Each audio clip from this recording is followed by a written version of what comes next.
going? They mentioned a mage and... a name? So, Mr. Varka, are you acquainted with this Nicole?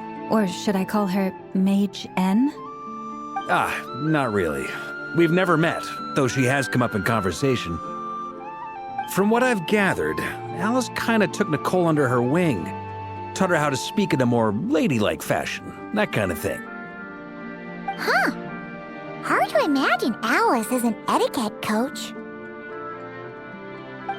Yeah, Alice is a larger-than-life personality, I'll give you that. But then again, that's why she's able to draw such an eclectic mix of people into her inner circle. If I remember correctly, being an interesting person is actually one of her main entry requirements. So, if you ever wanted to join the Hexenzirkel, I'm sure you'd both be eligible to apply. Hey! Don't go around making promises on Alice's behalf! I wouldn't dare. I'm just trying to paint a picture of the Hexenzirkel for you. Okay, sure.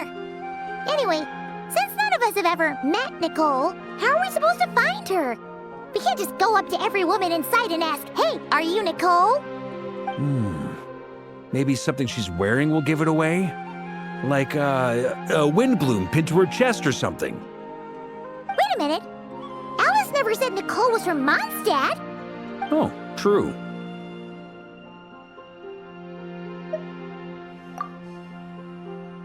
That would be... this young lady, then?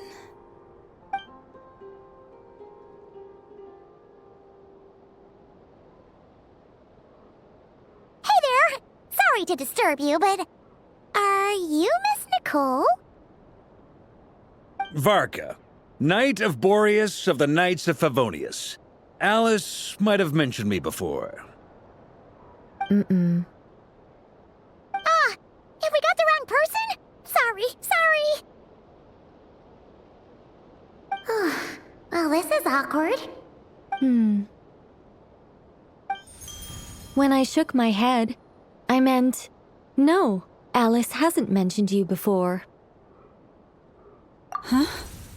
Where is this voice coming from? My apologies. For certain reasons, I am unable to speak. This is the only way I can communicate with you. It might take some getting used to, but I hope you can understand. Hey, it's fine. I'm more shocked by the fact that Alice never speaks about me. I mean... As for you two, we have crossed paths twice before, but it is nonetheless a pleasure to finally meet you. It's really you! Thanks for all your guidance in the past!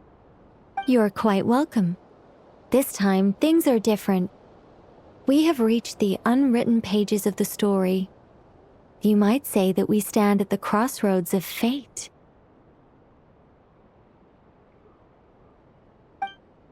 Now then, allow me to formally introduce myself. My name is... No, stop! Alice! I can't believe it! I had a whole speech prepared. I'd agonized over every single word. She always picks the worst moments to ruin other people's plans. I'm so sorry about that.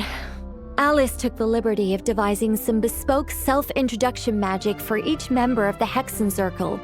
But I could have sworn I deleted all of the triggering conditions for it. How did it bypass everything? Oh gosh, this is so embarrassing. This is a very different side of Nicole than what we're used to. Is she not used to face-to-face interactions? Don't worry about it. We've seen that introduction magic once already, so it wasn't too much of a shock. Please go on, Miss Nicole. We'd love to hear what you have to say, or... well, communicate. Huh? Are they talking to this lady? But... will you all promise to forget that horrendously embarrassing introduction? Sorry? Embarrassing? When?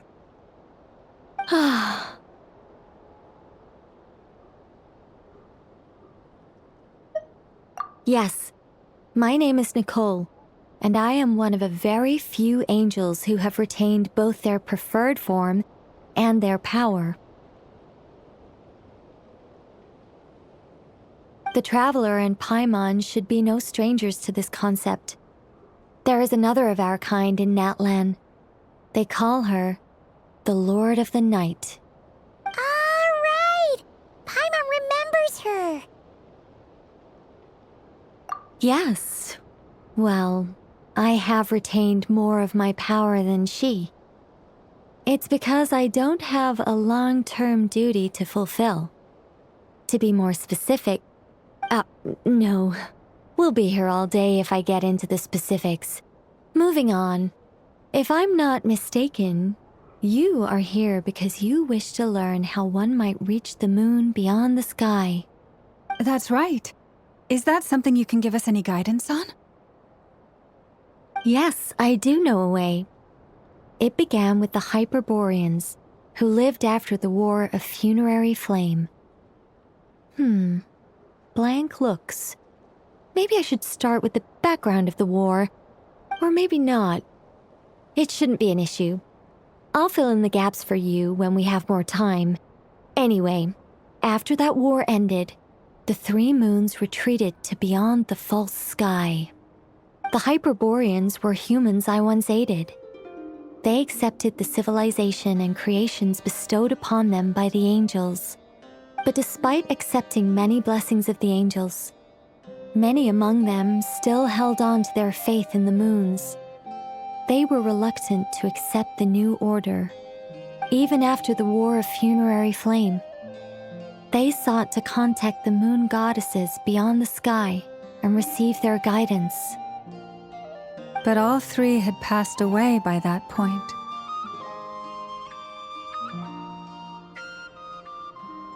This mage has a unique method of communicating. Is she talking about the moons? Yes, but they did not know. And so, still they prayed for the moon goddess's mercy. After building titanic structures that consumed vast amounts of Kuvaki, at last they glimpsed the moons and heard their voices. But of course, they were gravely disappointed. For it was then that they realized the three moon goddesses were dead. Oh, that's such a sad story. It is. Humanity was in a very sorry state at that time. The angels who had once aided them were gone, and the War of Funerary Flames had left them homeless and destitute. Just a second, I gotta ask. How relevant is all this history to the task at hand? Well, I mean, it's... Okay, it seems we've drifted into irrelevant narrative waters.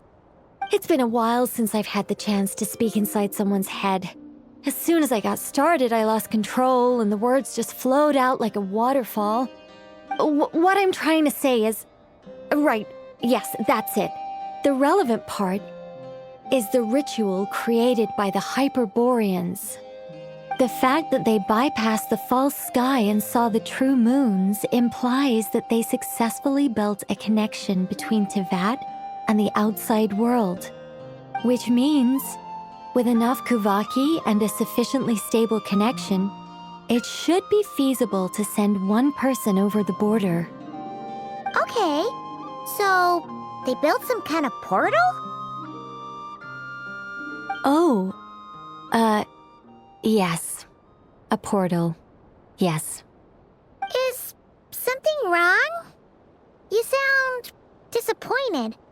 I just didn't expect you to summarize it so well. It turns out I could have said all that in one word, if only I'd managed to think of it. No, please, it's fine. This is invaluable knowledge. I'll be sure to record and preserve everything in writing. Oh, really? Well, in that case, I suppose I could backtrack and add some more detail. I did gloss over a few things so far. Whoa, time out. Let's summarize what we've got first. The Hyperboreans were the last ones to use this method, right? So we somehow need to find whatever structure they built and make sure there's enough Kuvaki to power it up. Luckily, we have the moon marrow of both the eternal and iridescent moons, so we're all good for Kuvaki. Which means the key issue we need to focus on is finding the place. Am I right so far? Yes. Although I expect the structure is long gone by now. That said, what if we could take advantage of the phantoms to travel back to a time when it still existed? Well, travel back isn't quite accurate. It's more like we'd be creating a handshake between 2 points in space-time. We wouldn't even have to pick a time when it still existed. It could just be a time when it still appeared in phantom form via projection, or we could project our own phantoms, fold them together, and... You look lost. Was that too hard to follow? Yeah, things got a little, technical there. Paimon's brain is reaching capacity. All right. Let me think about how to put this more simply. Okay, got it. Over the next few days, I'll search for phantoms that we can use. Once I find one that meets the criteria, I'll let you know and we'll regroup. By completing certain rituals, specific individuals will be able to enter the phantom and make it to the Hyperborean structure. If everything checks out and it looks feasible, we'll just need to wait for Moon Prayer Night, and we can send the Moon Goddess back home. I'm really skimping on the detail here. Is this making any sense at all? I think so. For now, we'll just wait to hear from you. Yes. Basically, yes. Great. Counting on you. In the meantime, we'll focus on finding the Moon Goddess's name. My name? Are they looking for a way to stop me from disappearing? Excuse me, Miss... Go on, Miss Nicole. This conversation was a little all over the place. I didn't catch your name. I am Lauma, of the Frost Moon Scions. Ah, I did wonder. I noticed that you listened very intently when I spoke about Hyperborea and the moon's history.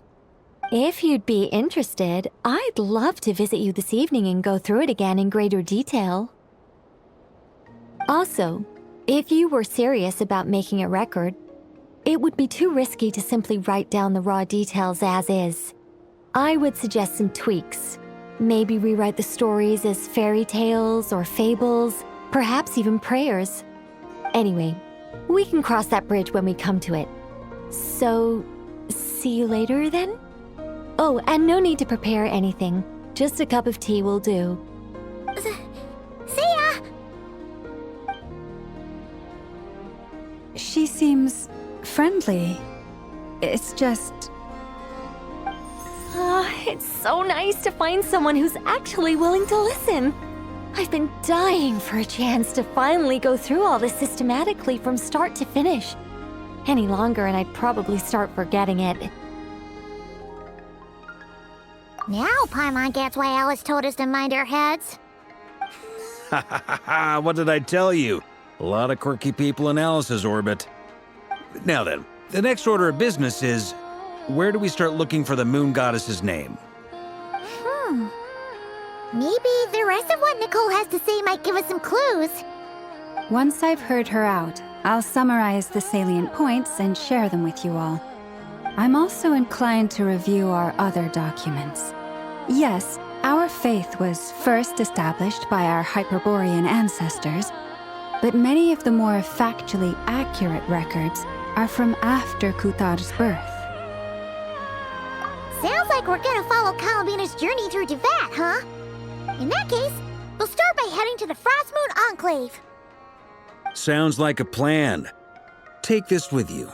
I'll see about getting in touch with the Fatui. It'll probably just be Arlecchino and Sandroni again. They're the only ones who would want to help. Thank you, Mr. Varka. Ha ha ha ha ha, don't mention it. Honestly, I'm more comfortable dealing with the Fatui than prying into the details of a young lady's childhood. Catch you later. I should follow them, just in case there's some way that I can help.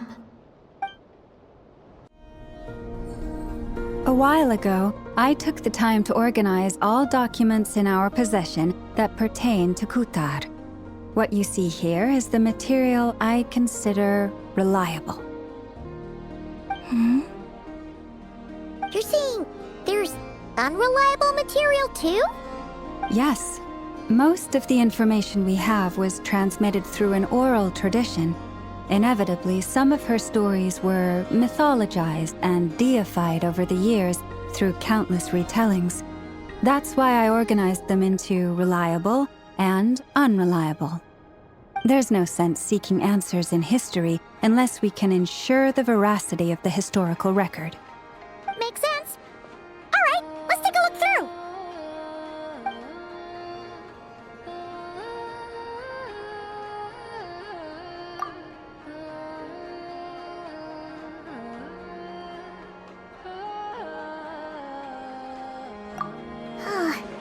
Almost all these records refer to Kutar instead of Columbina.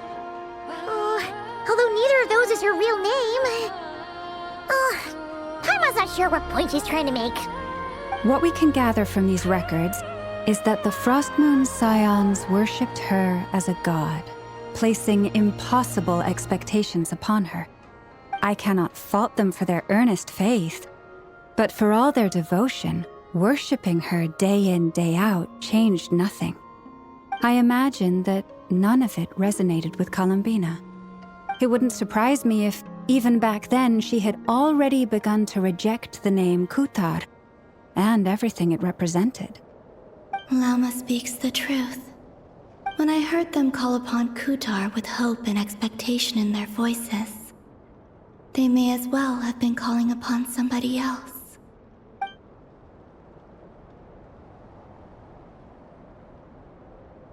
Well, that's a bit complicated. I looked at the level of detail, perceived authenticity, prose style, and how realistic their portrayal of Kutar seemed to be. Amongst the Frostmoon Scions of today, only I know of her existence, and I alone have spoken to her face to face. As such, I know that there are certain things she simply would never do. That being said, I have sensed some changes in her lately. Changes? Me? Seems like this is getting us nowhere. For what it's worth, why don't we check the unreliable sources too? Sure. Give me a moment.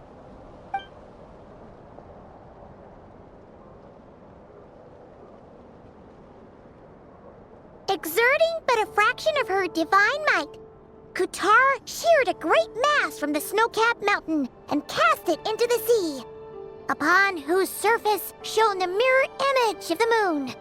Thus was formed the island of Hisi. Yeah, right. That doesn't even begin to pass the sniff test. The 3 moons are naught but lies through and through. Only one moon has ever shone for us, and Kutar is her name.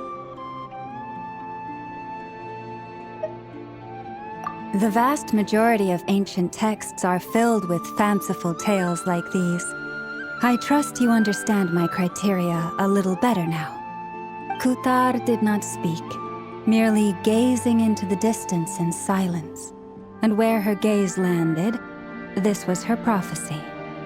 Clearly, whoever wrote this text never even met Kutar. Otherwise, they'd know that her eyes are always closed. What about you, Traveler? What are you reading? Come on, let Paimon see. The child wished to build a wooden nest with which to shield a fledgling bird from the cold. But being so young and lacking in strength, the child could not snap the branches from the trees. Kutar was passing by. Upon seeing the child, she summoned forth the Kuhenki, who built a beautiful nest for the child. I remember that. Not knowing the meaning of Kutar's divine intervention, the child dared not to respond, and thus ran home to call their parents. But Kutar was gone. The moon chanter declared the event a miracle and took the nest as a relic, placing it on high for all to see.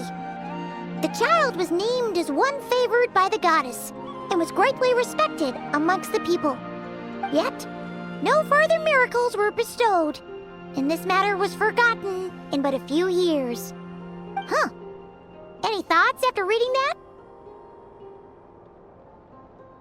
Yeah. Columbina probably just wanted to join the kid in making nests. Ah. I'd originally considered this a fabrication, because Kutar did not perform any similar actions in subsequent records. But now that I think about it, it does seem like something Columbina would do. It's just that... She didn't know how other people would interpret her actions. She was probably worried about making things difficult for people. And so, she gradually stopped joining in. Yes. Oh, that's so sad.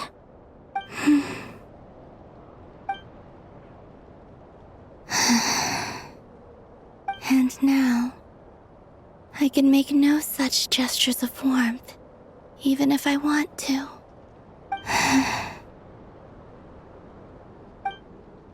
Still no name.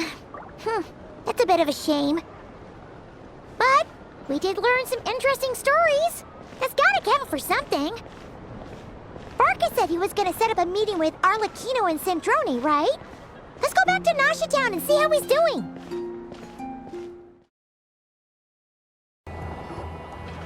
Let's see. There's Barca. Oh, and it's Durin and Albedo too. Yeah, this is pretty much the same place we bumped into each other last time. I convinced them to stick around a little longer. We were all waiting on people, so I figured having a little company would help pass the time. Ah, so you've been waiting for us? Does this mean that you've already arranged things with the Fatui? Sure does.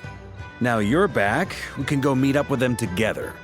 How'd your investigation of the Frost Moon Enclave go? Well, we didn't find out Columbina's true name. But apart from that, it went pretty well. Aha, just as well that I didn't tag along then. I'm sure our moon goddess wouldn't want every man and his dog knowing all about her private life. Still, desperate times, desperate measures, I guess. Someone had to do it. So, Varka was waiting on us, but what about you two? Are you waiting for Alice? Oh, no, we already met with her. We discussed that experiment I mentioned to you last time. Oh, and she also handed me this communication device. That's right. I understand she informed you about the relationship between the phantom phenomena and Tevat's borders, yes? She wants me to help her with some more experiments on that front. She said that she'll contact me through this device with more information. Ah, I see. Following instructions and making observations. Pretty common research method. Takes me right back to Albedo's lab. Wait, then who exactly are you meeting? Someone you know. Albedo's met him too. But I don't think Miss Lauma or the Grand Master have been introduced. Introductions are overrated, especially in cases like this. It's you! So, it's not like the academia has prohibitions against going abroad. Also, I applied for leave.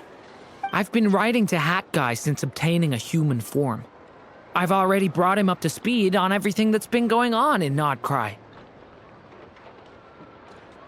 Hat guy? Turns out, I actually have heard that name before. Oh? Then why did you react the same way I did? I only knew the name, not the fella. But since we're all here, let's do some introductions for what it's worth. I'm Varka, Grand Master of the Knights of Favonius. Lauma, Moon Chanter of the Frost Moon Scions. And I'm a Driosh from the Vahumana Darshan of the Sumero Academia. Hat Guy. Good to see you again, Mr. Guy. I believe we last saw each other on the boat ride here.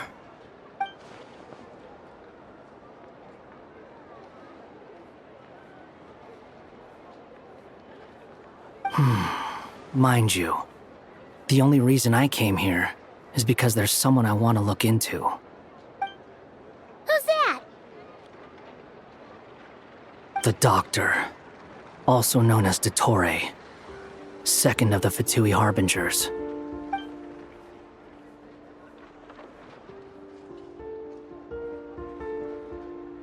From the tone of your voice, it sounds like there's bad blood between you. I was reviewing our archives and noticed that a lot of information about him was missing. Left a bad taste in my mouth. That's all there is to it. Dottore, or Zondik, as he was then known, once studied at the Academia, but he got kicked out before he could graduate.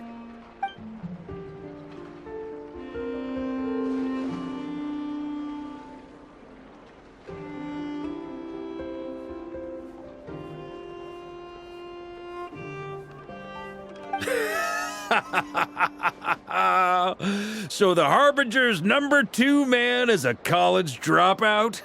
How embarrassing for them. Last we heard, he was planning something. We actually heard that a few times before, even coming to Nod-Krai, but we haven't seen a trace of him since we got here. He only appears when something interests him. For all we know, he might have left already. But the fact he did something here at all is worth noting. It'll fill a couple extra lines in his file. Why does it sound less like a file you're writing and more like a criminal record? Anyway, we were just about to meet 2 of the other Harbingers. Want to come along? You might learn a thing or two about him there. Sure. Even though they're Harbingers, well, they're old acquaintances of ours, so, you know, when you talk to them, try to be... I got it. The Frost Moon Scion's relations with the Fatui remain tense. Forgive me if I do not attend. In that case, we'll continue assisting Miss Alice with her experiments. Good stuff. Everyone's having a fruitful time. All right, we better get going. I'll lead the way.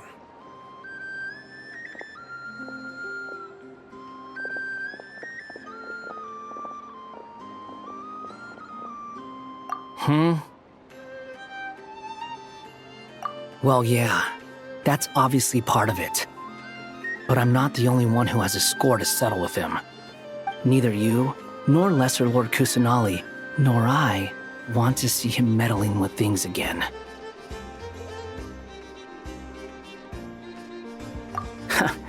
What's the hurry?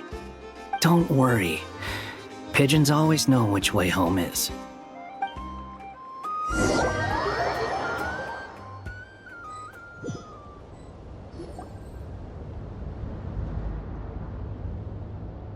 You made it. Who is this? A scholar from Sumeru. They call him Hat Guy. He's an old friend of the Travelers. Wait, this is the Academia representative you wrote about? He doesn't exactly look the part. I believe this will prove my identity. You'll notice it bears the seal of the Sanctuary of Surasthana. Well, what do you know? So it does. All right then. My mistake. It's fine. I expected as much. What? So as I mentioned in my letter, the Academia's got its eyes on Dottore. But this matter remains top secret. Apart from those assisting in the investigation, the fewer people who know, the better. If anyone asks, I'm here in Nod-Krai to pursue my personal academic interests. Gotta say, Barca, you did pretty well to keep all this under wraps for so long. Sounds like you got in touch with the Academia about this way back. You flatter me.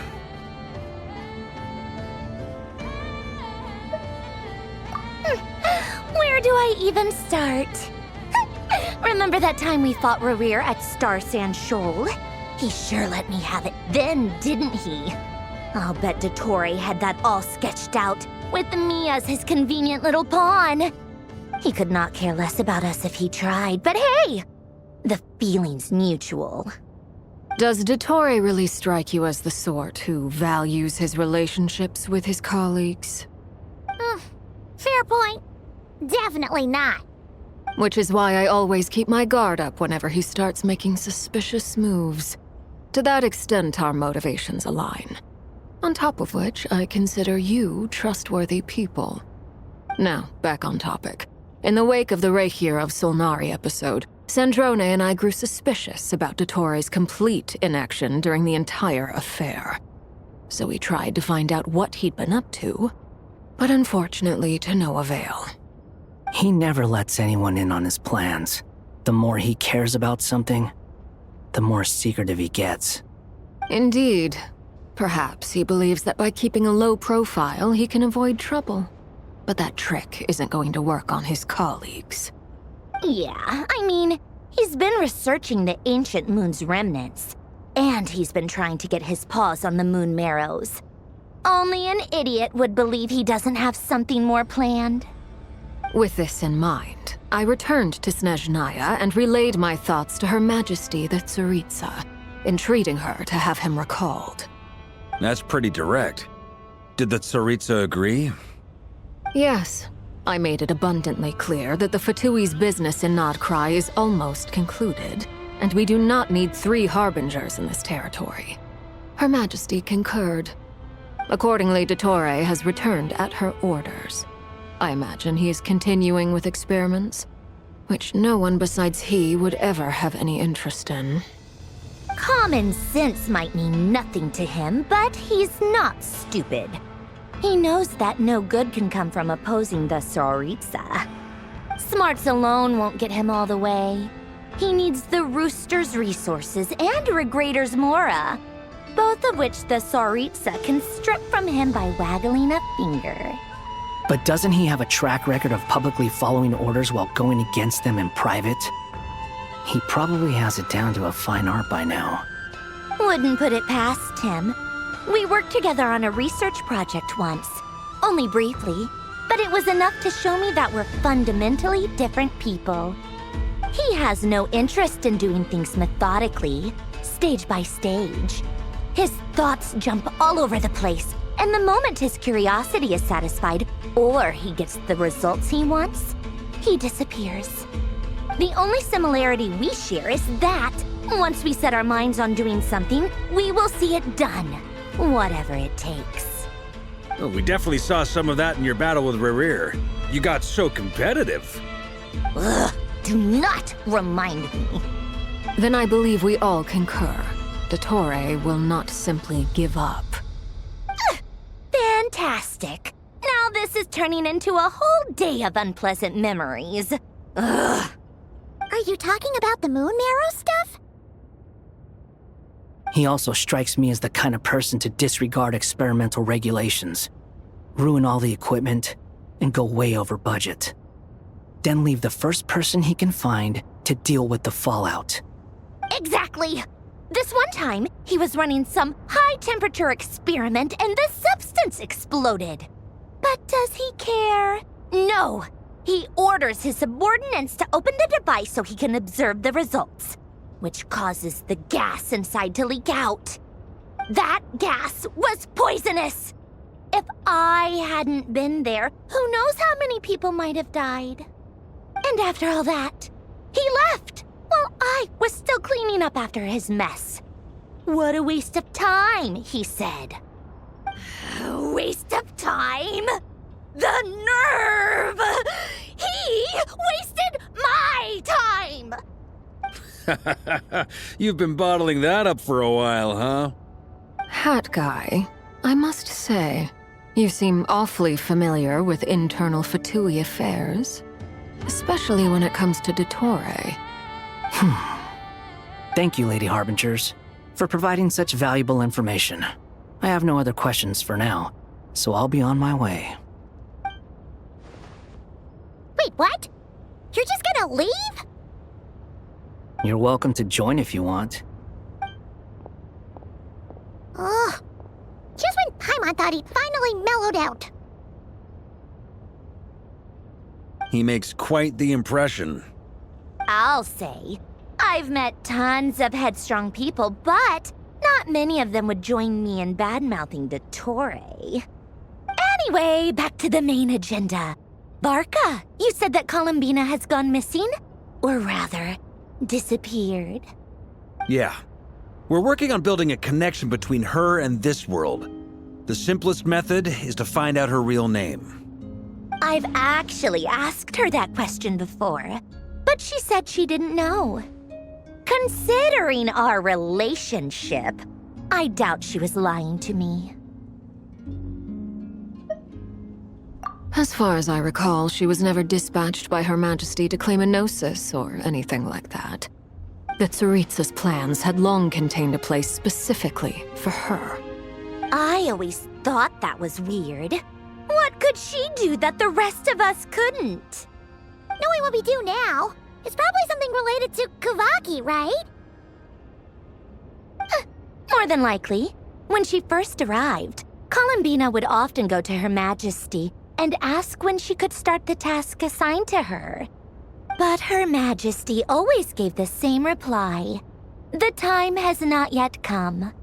So she spent her days in Snezhnaya doing basically nothing. The Tsaritsa has summoned a beautiful blind maiden to be a harbinger, giving her the third seat by virtue only of her enchanting voice. It was a dumb and stupid rumor, but the reality of the situation made it hard to refute. And what happened after that? I imagine she stopped caring. She no longer seemed to care why she had been recruited, and Her Majesty never gave her any missions, so she just continued to sing in the flower garden. For my part, I was busy. So busy, in fact, that watching someone be that idol had me fuming.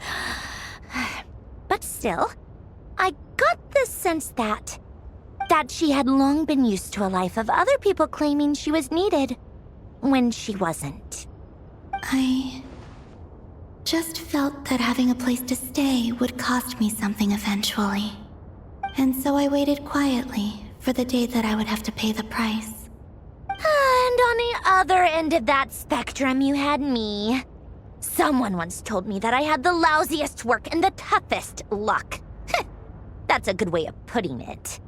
I forget who said it, but those words have always stuck with me.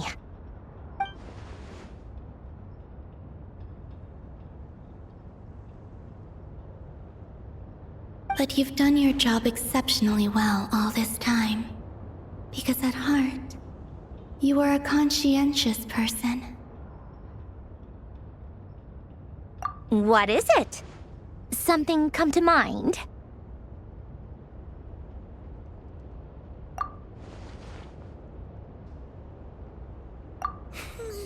That makes sense. Nothing screams you are needed like your name shouted from across the town. Well, good luck with it. But if you ask me, Columbina is still the most shoutable name. I'm just so used to it now, after all the arguments we've had. I can't be bothered trying to remember another name for her. Nor I. Sandrone. Harlequino.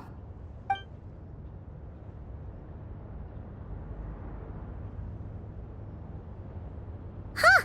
It's a Sealy! Does that mean Nicole has news for us? Ladies, I thank you for your hospitality.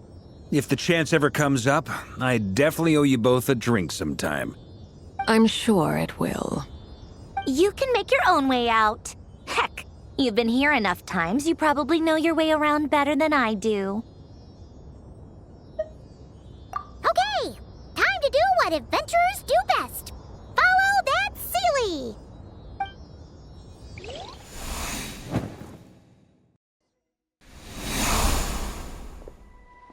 Here you are.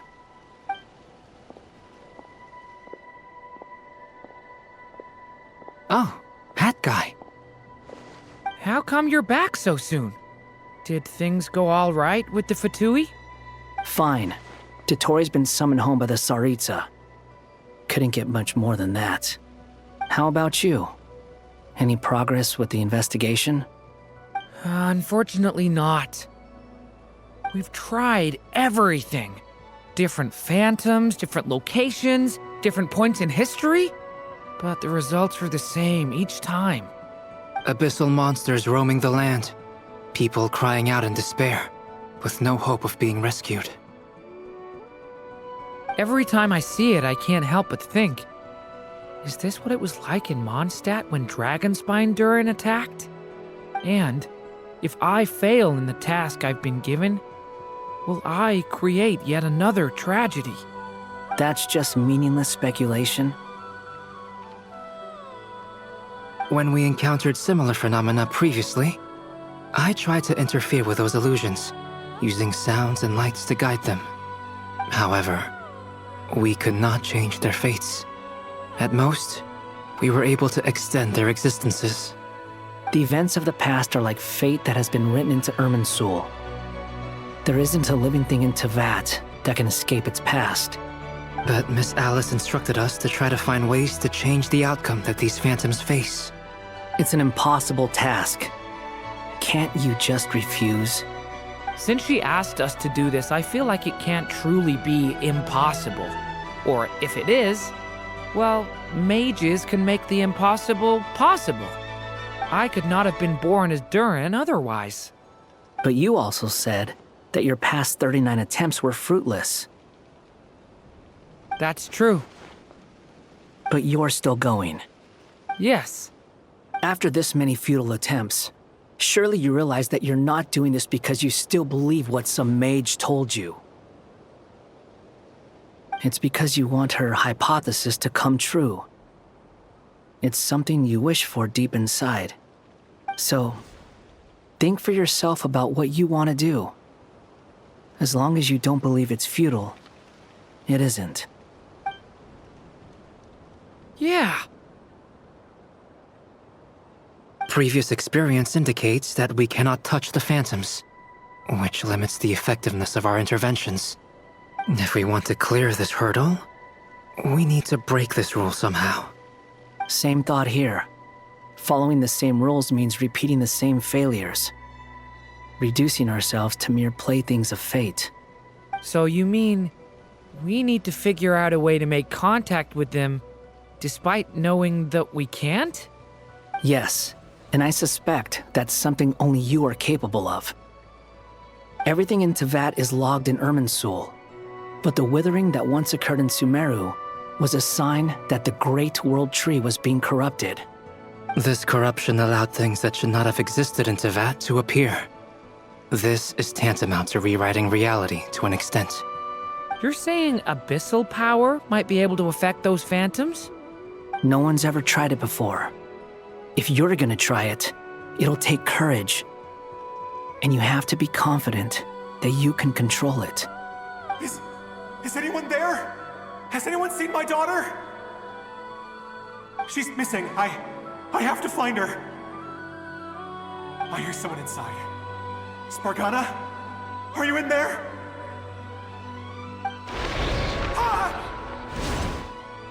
If I can use my abyssal powers to warn him that there is danger here, maybe it'll change his decision. Maybe he'll stay away. Yes. The important thing is not the nature of the power, but rather how you use it. To intimidate and obstruct. Sounds about right for the Abyss. Well, let me try. I should be able to influence that thing. Have you seen a little girl? What? This isn't the time for that! Just run!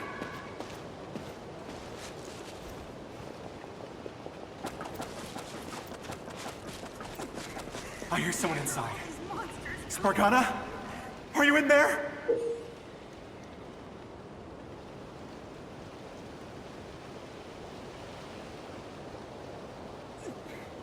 Where are all these monsters coming from?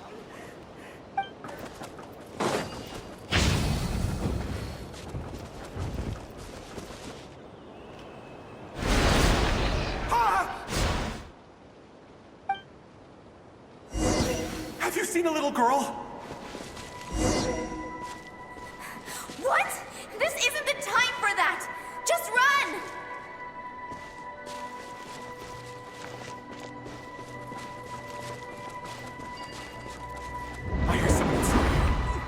Spargana? Are you in there? What is this?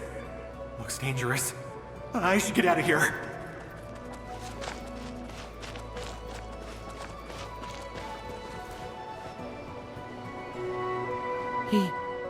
He really left. Ha! We did it! Don't celebrate too soon. Follow him. See what he does next.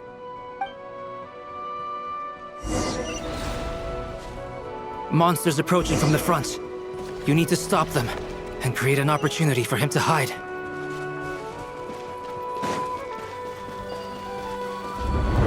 No! There's monsters ahead! Hey!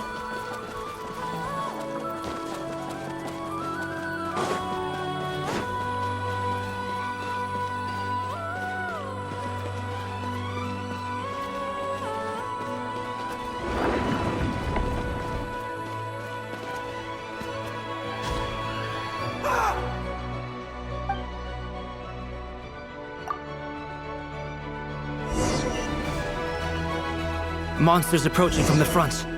You need to stop them and create an opportunity for him to hide.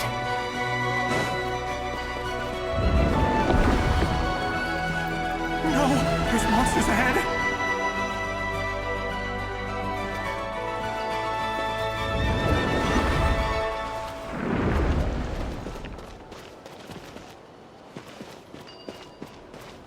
The monsters are gone. Is it safe now?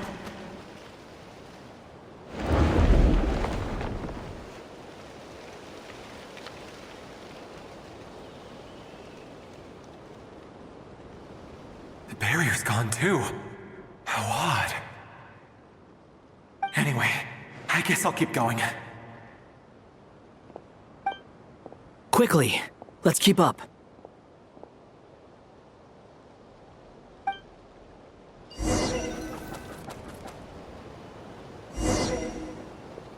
Wait, there was someone else here? Don't go any further. We've got anti-monster traps laid out everywhere. But my daughter must just be up ahead. I have to go. This way's blocked.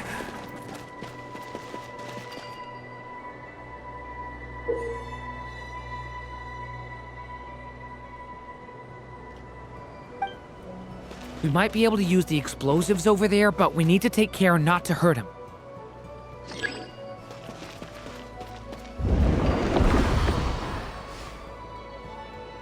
I'll use the barrier to keep him at a safe distance.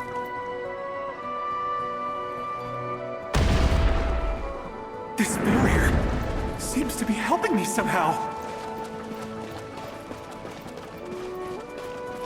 Hey, wake up! Oh, no good. Gotta keep moving ahead.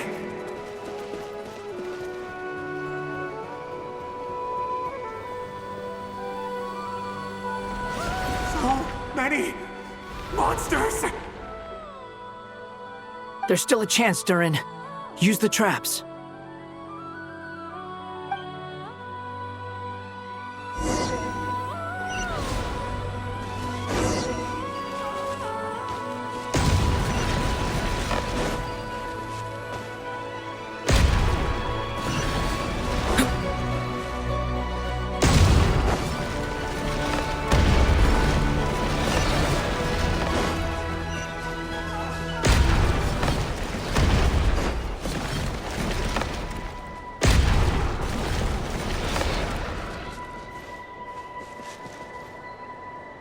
This is a new development. I've never seen this happen before. We might just be able to save this person.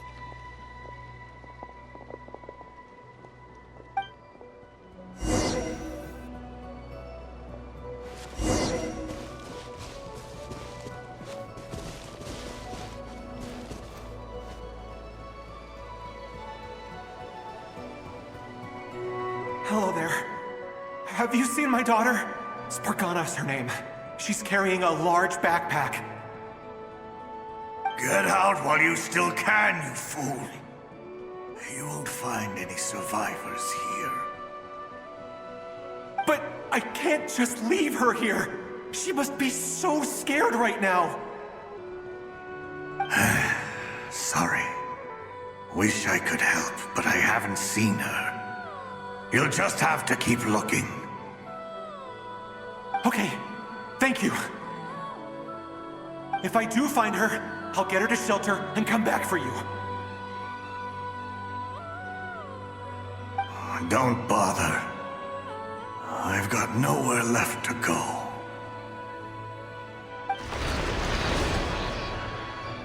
What's that noise? Monster! No, if he goes inside, he'll be walking into a trap. Let's try this once more. This time, we have to stop him.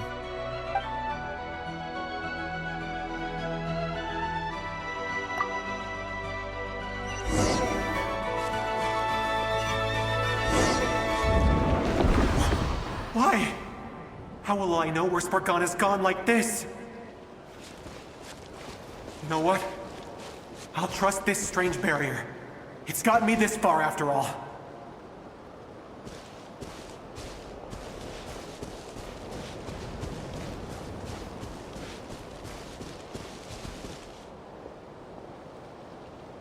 Spargana, are you there?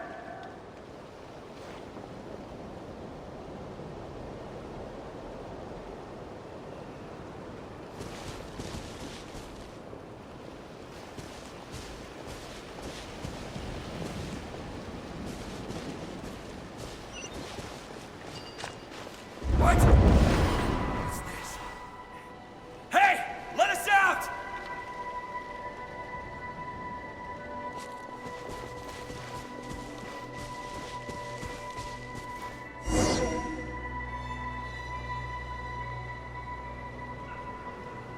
Huh?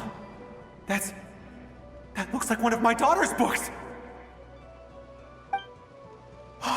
Thank you. Thank you! Yes, it's one of hers for sure. That's her name on it right there. She left her backpack here.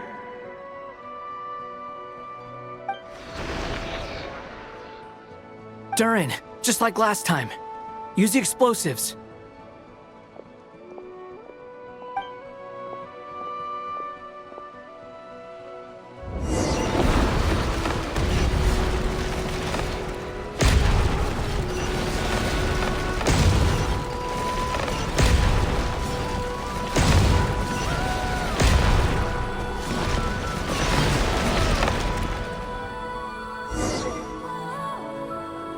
It won't work. There's not enough left. If he makes it in, he'll die.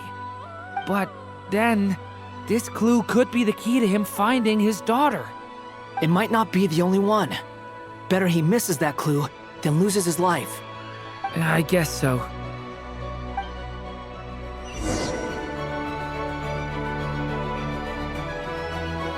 Stop him, Durin. We can't let him get any further in. It's my daughter's book!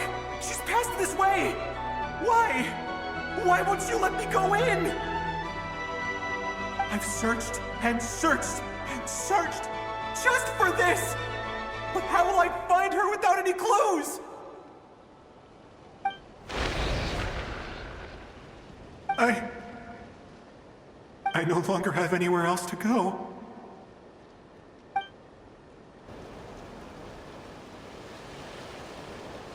I'm sorry.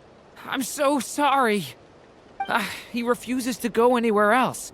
Whether he opens this door or not, all that awaits him now is death. We couldn't change his fate. Albedo? Hat guy? Let's try one more time.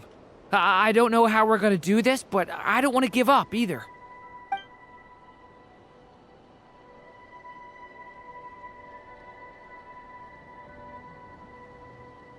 Why am I here? What's going on? All these scenes running through my head. Where are they from? Huh? What's going on? His reactions have changed. How many times have I... What's happening to me?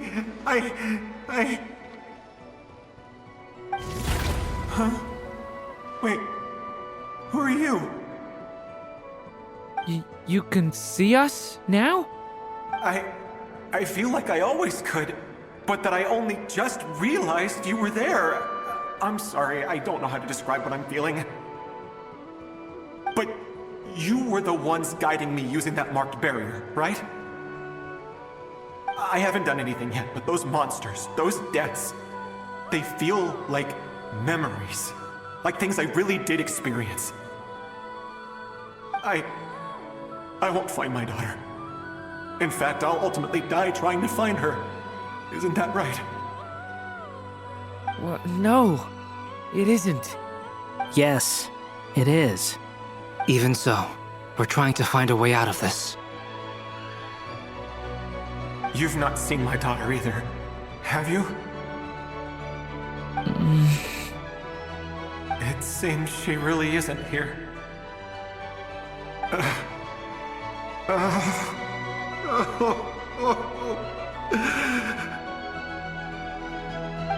I'm sorry we couldn't help you.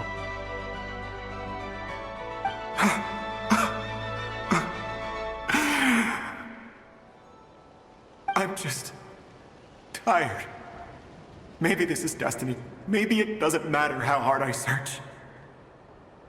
How long do I have left? Experience says 15 to 20 minutes. 15 to 20. Thank you for all your help. Let's rest a while. You look exhausted too. Now's not the time for you to start pitying us. It's not pity. I'm just realizing that I've only got 10 or so minutes left. You know?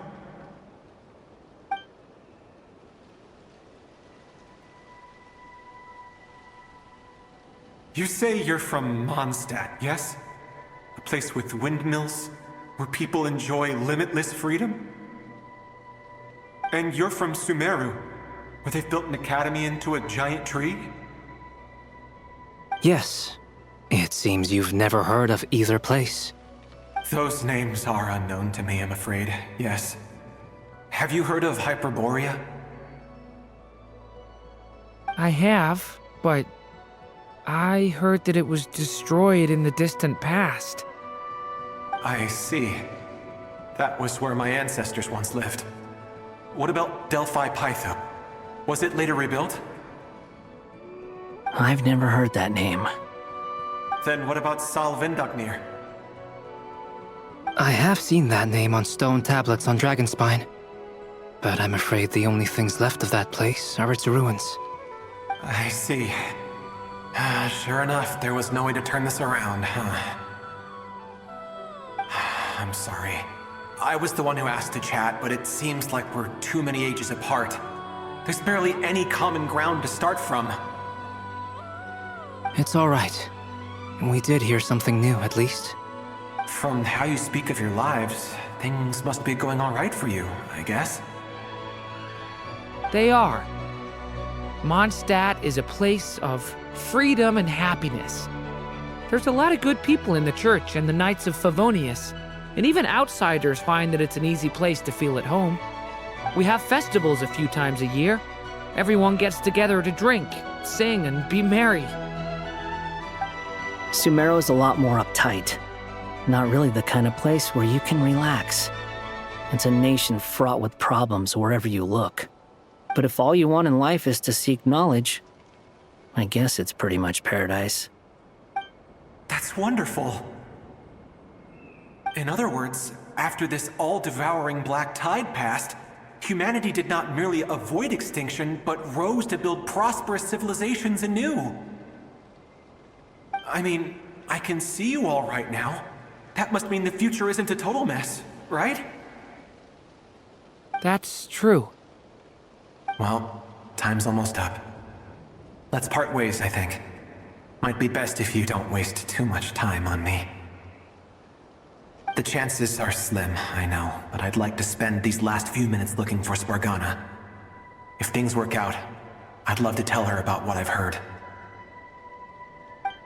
May we meet again. Well, or not, most probably.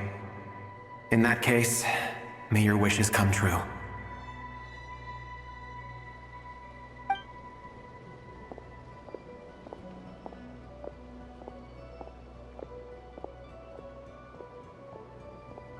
He's gone.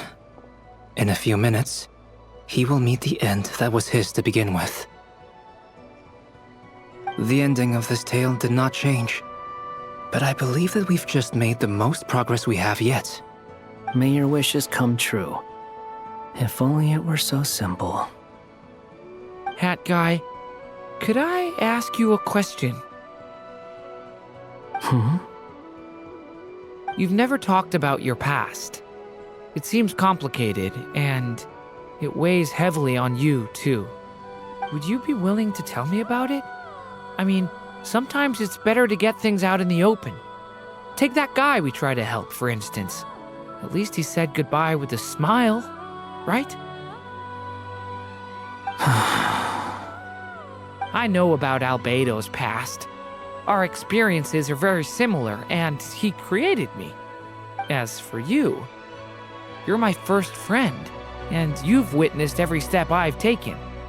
But by comparison, I know nothing about you. Either way, I mean, we're still best friends. But if I knew more about you, I might understand your thoughts a bit better. I've told you about myself. I'm a student at the academia. And what did you do before that? Prepared for the entrance exam? All right. If you really don't want to talk about it, I won't press you any further. I was a puppet built from the branches of a white tree, using technology left behind by the Conrian schools of mechanical engineering. A white tree? You mean an Irminsul tree? Yes, a branch of Irminsul that was once connected to the main tree. So you had a human creator too? Yeah, but my creator abandoned me after deciding that I was a failure. After that,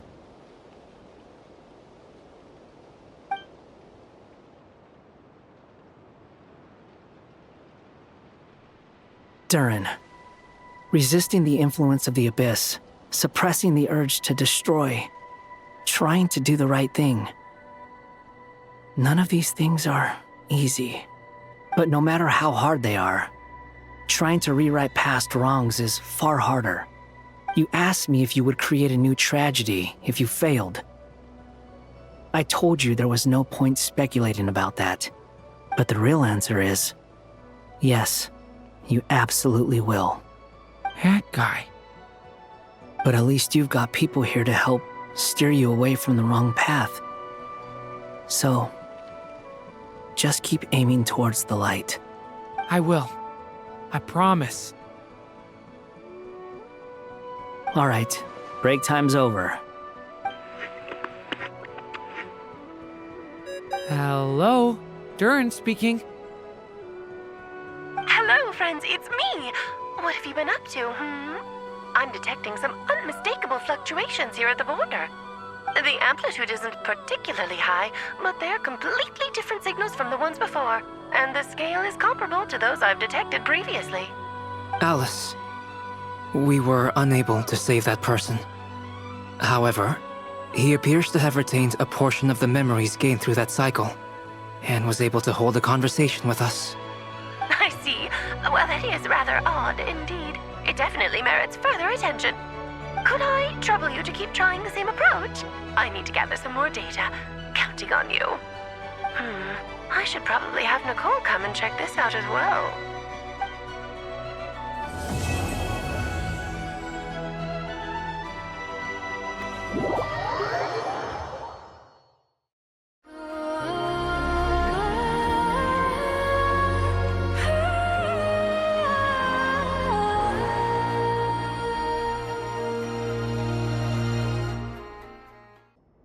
There you are. I was worried you might stop to collect treasure chests opened by the Seelie along the way. It would have taken you so much longer to get here. Another conversation I cannot hear. I am delighted to see that you understand what takes priority. and that your adventurer's instinct has not swayed your resolve. Really, I must applaud you for it. You should know. Paimon's head. Okay, I'll try and keep it short. My senses are telling me that this is where we shall find the entrance to the ruins. Oh, cool! Well, what are we waiting for? Let's open it up and see! Patience. This was a sanctuary of great importance to the Hyperboreans. A special process is required to open the gate. Oh! Like the place that housed the Eternal Moon's marrow? Okay, so what's the plan? Need us to do anything? And just the short version, if you can. Ah. Alright then.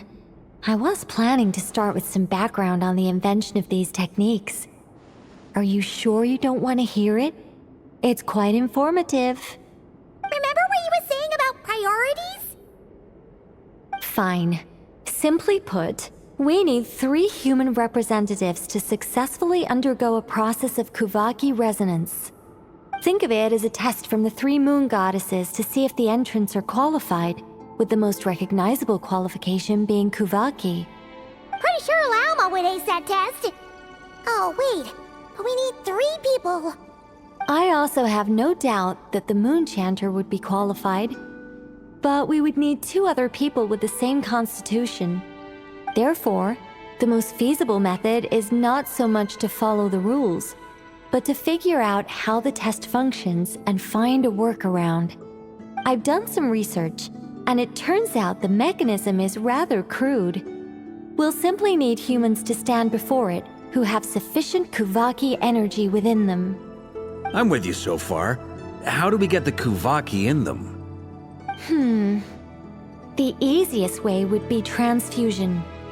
Take some Kuvaki from Nod-Krai's soil, put it into the bloodstream, and get it circulating in the body. So we're going to cheat on the test? Precisely. There are other methods, but this is the simplest one. Cheating the system is much easier than trying to hide from it. Huh? Ah! Sorry? Does the idea of cheating upset you, Miss Lauma? No, that's not it. I suddenly had an idea. Oh, what is it? It's about Moon Prayer Night. I figured out a way for Kutar to join in the festivities. Huh? But as Paimon said, we need to have our priorities straight. Let's get back to the test. I'll follow up with Nefer on the festival arrangements. Oh, okay. Anyway, is this really the best method we have? A Kuvaki transfusion sounds dangerous, no matter how you slice it. If you think that's dangerous, wait till you hear the other methods. I'd be more than happy to go through them if you'd like. There are several. No need, we're good. Let's go with this one. Very well. Kuvaki transfusion it is. Now, I should mention that the risks can be greater or lower depending on individual compatibility. It would be rash to simply infuse the Kuvaki and hope for the best. If the body rejects it, the reaction can be quite severe. The symptoms are similar to another condition that some people living here suffer from, known as congenital Kuvaki sensitivity. So, before we execute our plan, I will perform a simple test of my own to see who is compatible and who is not. Once that is done, we will have to complete the resonance process as rapidly as possible. The participants must remain stationary while the Kuvaki circulates and bonds with them, and they mustn't eat or drink anything. What? No eating or drinking? That's some hardcore fasting. They'll all be monks by the time they're through. 3 days. Oh, that's so long! And we still need to find 2 more people who are not just compatible, but also willing to volunteer. Fasting? What are they talking about? Really? Don't you want to think this through? Haha, count me in too. 3 days without food? I can handle that. Miss Nicole has made it clear that this is the easiest way. The way I see it, there's nothing else to discuss. It's time to step up. Yeah, you're right. In that case, Paimon volunteers to be captain of logistics. She'll keep the fires lit and grab some spare clothes to keep you comfortable. Then we'll start with you first, Traveler.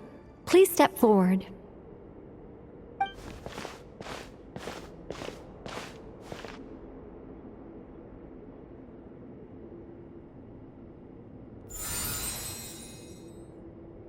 How's it going?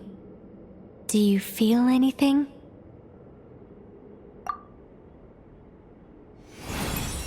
How about now?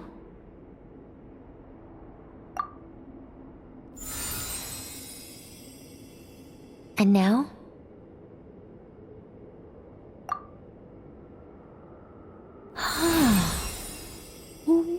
What about now? You guys, it's not a competition, you know. All right, I'm officially impressed. Even as a descender, you can withstand far more than I imagined. It's like I summoned a giant stone titan to arm wrestle you, and your arm hasn't even moved an inch. In my last attempt, I infused 5 times the amount of Kuvaki required.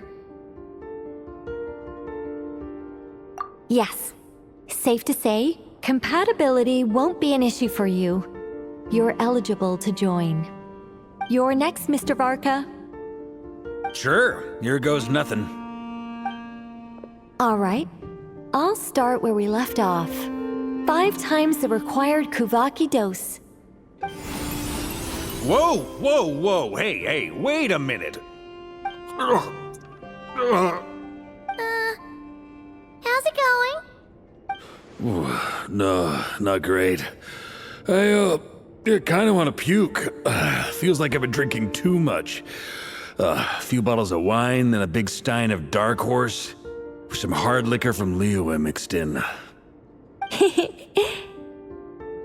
You think this is funny? I just lost to a young lady in an arm wrestling contest. I'm never gonna live that down. My apologies. I'll lower the concentration and try again.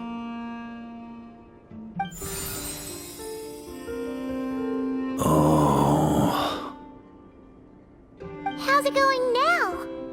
I'm not as dizzy as last time, but I can still feel it pulsing around.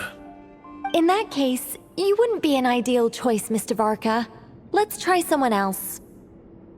Okay, let's go ask some of our other friends then.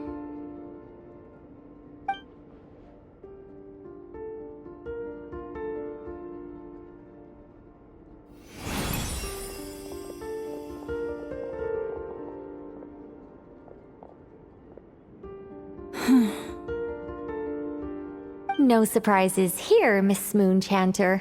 You're perfectly compatible. You may join.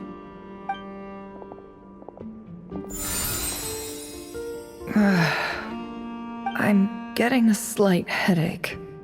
Shame. You were so close. Whoa! I'm itching all over! Allergic reaction. We can't have that. Huh?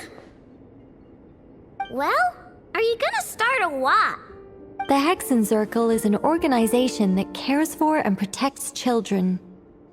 We will not have them do dangerous things. Not even tests.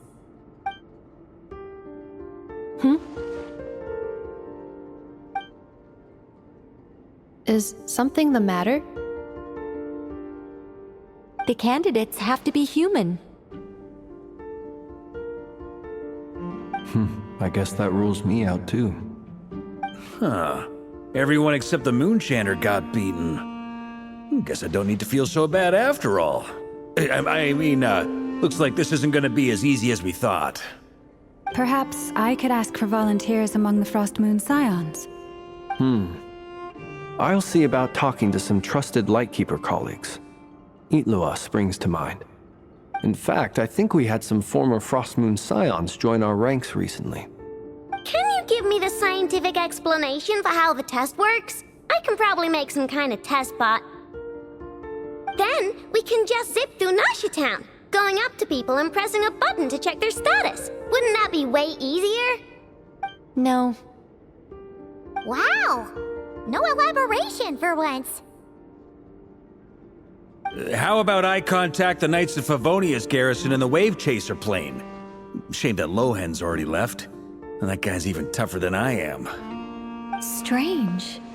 The moon goddess is clearly revered by many people.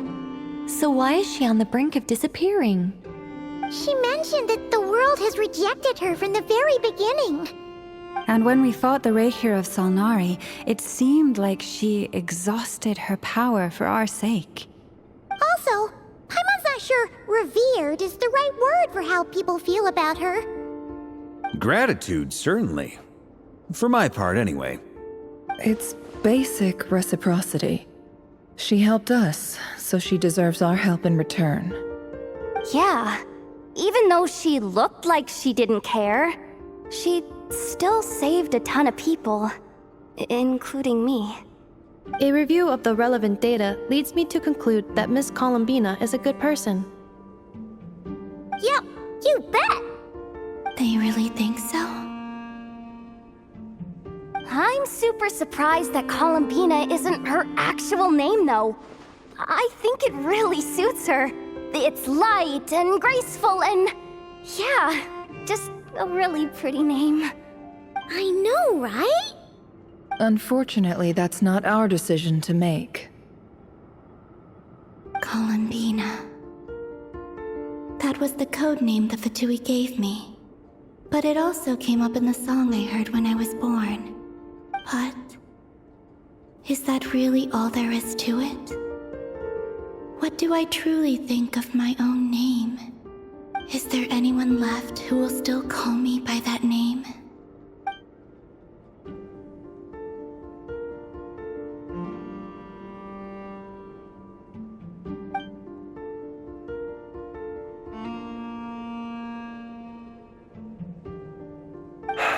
Moon Prayer Night is getting closer by the day. We're running out of time. We need to look for other candidates.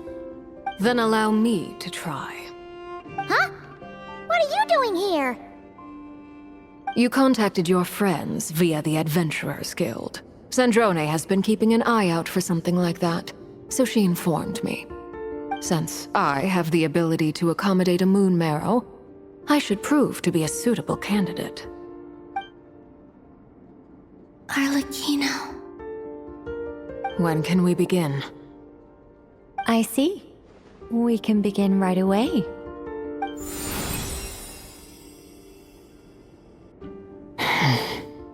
How was it? Did you feel any discomfort? Not at all. Then it seems we shan't need to look for additional candidates after all. Great! Cool. Alright, like Paimon said, the rest of us can take turns making sure the three of them stay warm and comfy. Then, my job is to take care of the caretakers. I will ensure everyone receives food and accommodation. I'm ready as well.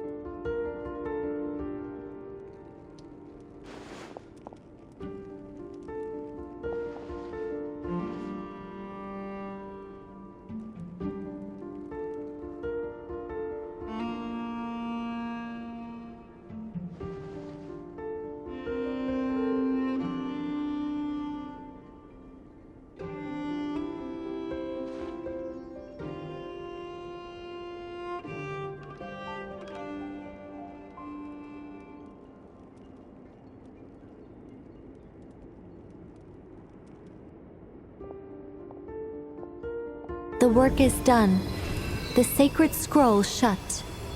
The stars grow dim, the people silent. The white sun sets, the silver moon rises.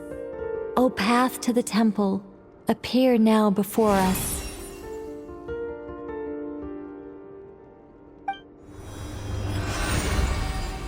Wow! It really opened! So that's what all this is about. They've been trying to open this gate. Come, let us enter.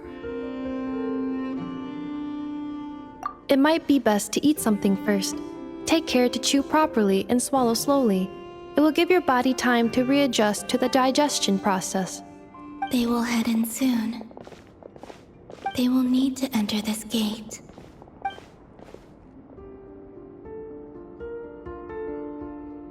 Huh? I cannot pass through. Is it because I have no physical body? It has been 3 days. My strength has all but completely faded. Can I really hold on until Moon Prayer Night?